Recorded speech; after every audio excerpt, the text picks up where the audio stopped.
আসসালামু আলাইকুম বন্ধুরা, আপনারা ড্রাগনের ফলকে বড় করতে এবং দ্বিগুণ পরিমাণে ড্রাগন ফল পেতে যে ব্যবস্থাগুলো অনুসরণ করবেন সেগুলো আমার ধ্যান ধারণা মতে আমি আপনাদের সামনে পরিষ্কার করে দিতে চাইছি। যেরকম আপনার হ্যান্ড পলিনেশন অবশ্যই করতে হবে। ড্রাগনে যদি হ্যান্ড পলিনেশন না করেন এই দ্বিগুণ পরিমাণে ড্রাগনের ফলন আপনি পাবেন না। আর ফাঙ্গাস প্রিভেনশন করতে হবে, ফাঙ্গাস যেন না আসে আপনার গাছের মধ্যে। আর আপনাকে আর একটা জিনিস খেয়াল করতে হবে, সেটা হচ্ছে ড্রেনেজ ব্যবস্থা। পটিং মিডিয়া খুব সুন্দর ড্রেনেজ ব্যবস্থা যেন থাকে পটিং মিডিয়ায়। আর আপনাকে খেয়াল করতে হবে সানলাইট অবশ্যই যেন ঠিক পরিমাণে 6 থেকে 8 ঘন্টা সানলাইটে আপনার গাছ থাকে, সেটা খেয়াল করতে হবে। আর সঠিক সময়ে সঠিক ব্রাঞ্চকে প্রুনিং করতে হবে। আর নির্দিষ্ট উচ্চতার পর গাছের ব্রাঞ্চগুলোকে হ্যাঙ্গিং করতে হবে। হ্যাঙ্গিং বলতে গাছটা যখন 4 ফুট বা 3 ফুট এরকম উচ্চতায় উঠে যাবে তখন আপনাকে ব্রাঞ্চটাকে হ্যাঙ্গিং করে সামনের দিকে ঝুলিয়ে দিতে হবে। অবশ্যই ঝুলিয়ে দিতে হবে বর্ধিত ডগাটাকে। প্রুনিং হচ্ছে আপনার যে ডগাটা বর্ধিত অংশটা, সেই অংশটা বেড়েই চলবে, সেই অংশটা 2 ইঞ্চি মতো কেটে দিতে হবে। অবশ্যই সেই ব্রাঞ্চের বয়স 3 মাস হওয়া চাই। সানলাইটের ব্যাপারটা হচ্ছে আপনাকে যথেষ্ট পরিমাণে সানলাইটের দিকে ধ্যান দিতে খেয়াল করতে হবে যেন আপনার প্ল্যান্টে 6 থেকে 8 ঘন্টা সানলাইট থাকে। ড্রেনেজ ব্যবস্থা ঠিক করতে হবে। এতটা পরিমাণে বালি এবং কাঁকর মাটিতে পটিং বা পটে বা টপে ব্যবহার করতে হবে। এতটা পরিমাণে বালি বা কাঁকর ব্যবহার করতে হবে যেন জল দেওয়ার সঙ্গে সঙ্গে ড্রেন হয়ে যায়। আর একটা জিনিস খেয়াল করতে হবে, বর্ষার সময় বা অন্যান্য সময়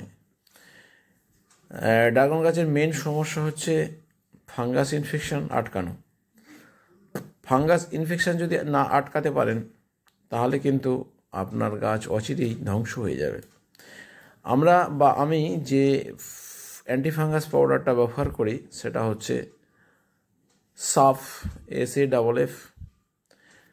এর মধ্যে রয়েছে কার্বিনডাজিম এবং ম্যানকোজেব।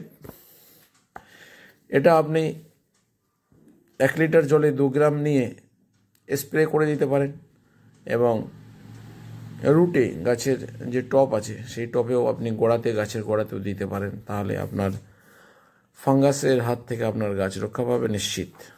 এবার আসি কিছু ম্যাক্রো এবং মাইক্রো নিউট্রিয়েন্টসের ব্যাপার নিয়ে কথা বলার জন্য। প্রথমেই বলি বোরন। ফল আসার আগে আপনি যদি বোরন দেন তাহলে যথেষ্ট পরিমাণে ফুল আসবে গাছে।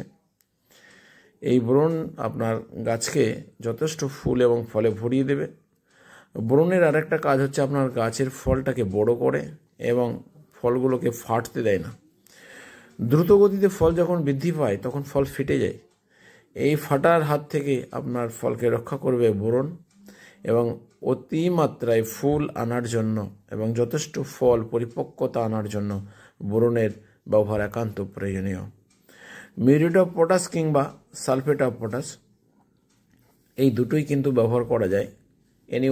দুটোই কিন্তু পটাশের আধার। আমরা টবে চেষ্টা করব যেন মিউরেট অফ পটাশ কম ব্যবহার করি। কারণ হচ্ছে কি, মিউরেট অফ পটাশ একটু বেশি পড়ে গেলে গাছ জ্বলে নষ্ট হয়ে যেতে পারে, সহ্য ক্ষমতার বাইরে চলে যেতে পারে। কিন্তু সালফেট অফ পটাশে আপনার এটা কম হয় বা হয় না। সালফেট অফ পটাশ বলতে সালফার প্লাস পটাশ। এখানে আমরা সালফারও পেয়ে যাব। সালফার গাছের রোগ প্রতিরোধ করতে সাহায্য করে এবং সালফার গাছের ক্লোরোফিল গঠন করতে সাহায্য করে এবং গাছকে সবুজ করে এবং গাছকে ব্যাকটেরিয়া ফাঙ্গাসের হাত থেকে রক্ষা করে। এই পটাশের মধ্যে রয়েছে সালফেট, এর একটা আলাদা গুণ আমরা এই সালফেট অফ পটাশে পেয়ে যাব। মিউরেট অফ পটাশ বলতে যেটা লাল পটাশ সেটার কথা বলছি, আর সালফেট অফ পটাশ হলো সাদা পটাশ।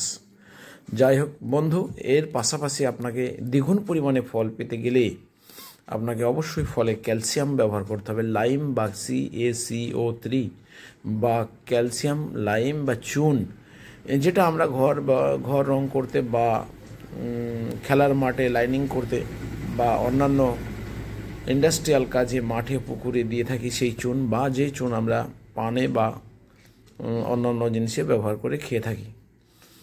এই চুন আপনাকে 1 লিটার জলে 2 গ্রাম নিয়ে জলে গুলে গাছের গোড়ায় আপনি প্রতি মাসে একবার করে দিয়ে দেবেন, 2 থেকে 3 গ্রাম, বেশি দেবেন না। বেশি দিলে পিএইচের ব্যালেন্সের গোলমাল হবে, কারণ চুন আপনার পিএইচ ব্যালেন্স 7 পর্যায়ে নিয়ে যায়। সাথে পিএইচ মানে হচ্ছে পোটেনশিয়াল, হাইড্রোজেন অফ পোটেনশিয়াল। এই হাইড্রোজেন পোটেনশিয়ালটা মানে হচ্ছে আপনার মাটির বা জলের ক্ষারতা অম্লতা বৃদ্ধি করতে সাহায্য করে। যাই হোক বন্ধু, চুন আপনাকে ব্যবহার করতে হবে। চুন না হলে কিন্তু ফলের নিচের অংশটা পচন ধরে। ক্যালসিয়াম না হলে ফলের বৃদ্ধি ঘটে না, গাছ মজবুত হয় না। আর ফলকে আরও পরিমাণে বৃদ্ধি করতে হলে আপনাকে অবশ্যই হালকা পরিমাণে নাইট্রোজেন দিতে হবে। এটা একটা অবিশ্বাস্য ঘটনা যে অনেকেই বিশ্বাস করেন যে নাইট্রোজেন দিলে গাছের শাখা পোশাখা বৃদ্ধি হয়, তাই অনেকে নাইট্রোজেনটা দিতে চায় না। অবশ্যই ফল যখন আপনার ধরে যাবে, ফল যখন ঠিক মাঝামাঝি পর্যায়ে আসবে, ফলের পক্কতা হতে মাত্র আর 20 দিন বাকি আছে, এই পর্যায়ে আপনি 2 বার নাইট্রোজেন ইউজ করে দেন। স্প্রে করুন, স্প্রে করলে ভালো হয় এবং গাছের গোড়াতেও দেওয়া যায়, কিন্তু সীমিত মাত্রায়। 1 গ্রাম জলে 4 গ্রাম নাইট্রোজেন নিয়ে, 1 লিটার জলে 4 গ্রাম নাইট্রোজেন নিয়ে কি 5 গ্রাম নাইট্রোজেন নিয়ে গাছে স্প্রে করে দেন।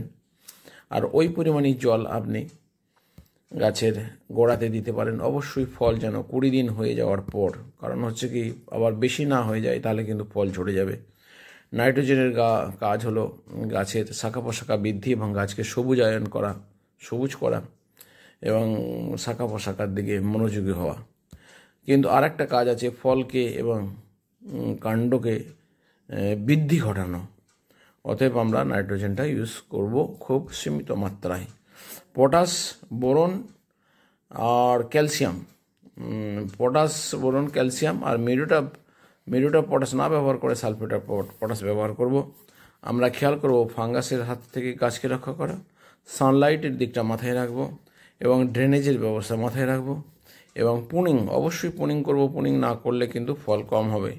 আর গাছকে হ্যাঙ্গিং অবস্থায় রাখবো, 4 ফুট উচ্চতার পর গাছকে হ্যাঙ্গিং করে দেবো, তবে আপনার ফল হবে যথেষ্ট পরিমাণে, নাহলে হবে না। এই বলে ভিডিও থেকে আসছি, পরবর্তী ভিডিও দেখার আমন্ত্রণ রইল। খোদা হাফেজ, জয় হিন্দ।